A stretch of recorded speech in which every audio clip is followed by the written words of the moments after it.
Necessário para combater a pandemia do coronavírus, o isolamento social parou a economia e, em consequência, a arrecadação da União, estados e municípios.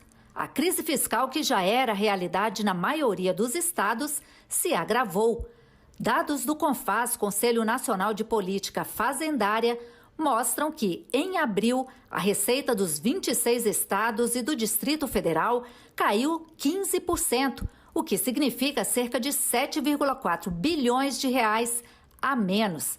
Em maio, a queda foi ainda maior, 23,9%, ou 11,3 bilhões de reais. Esse percentual representa apenas uma média. De acordo com um estudo feito pela Instituição Fiscal Independente, órgão de assessoramento do Senado, 9 estados tiveram queda igual ou inferior a 20%, enquanto 7 perderam acima de 28%.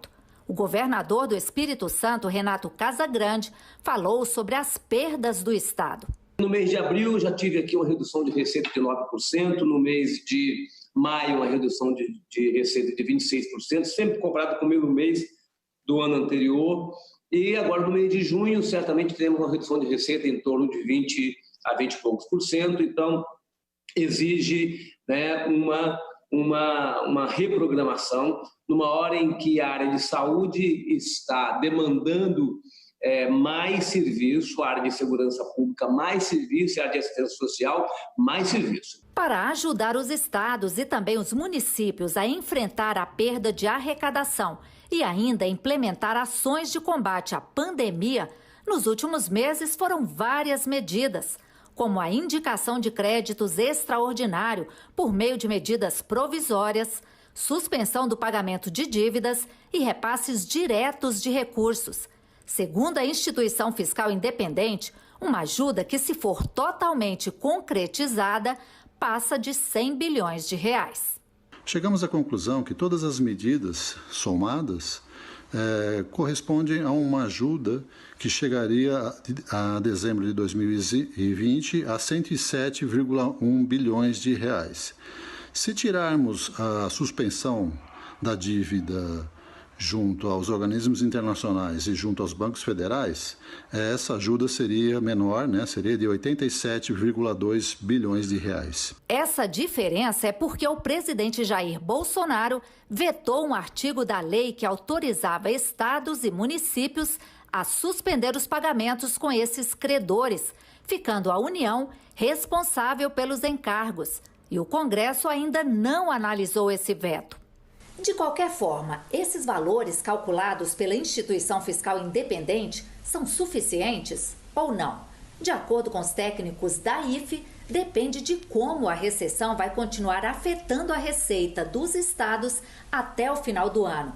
Considerando uma hipótese realista de redução gradativa das perdas, a instituição considera que sim, a ajuda financeira deve ser suficiente para compensar a queda de arrecadação na maior parte dos estados.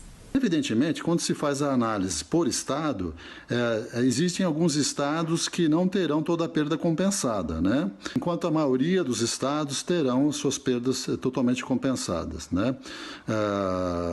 Se considerarmos os 107,1 bilhões de reais, apenas Paraná e Santa Catarina, e lá no finalzinho, só se as perdas chegarem até dezembro, o Mato Grosso do Sul também. Agora, se retirarmos a suspensão do pagamento da dívida junto aos organismos e aos bancos federais da ajuda, reduzindo-a de 107,1 para 87,2, aí um número maior de estados teria já alguma perda, além daqueles 3 que eu já comentei, Santa Catarina, Paraná e Mato Grosso do Sul.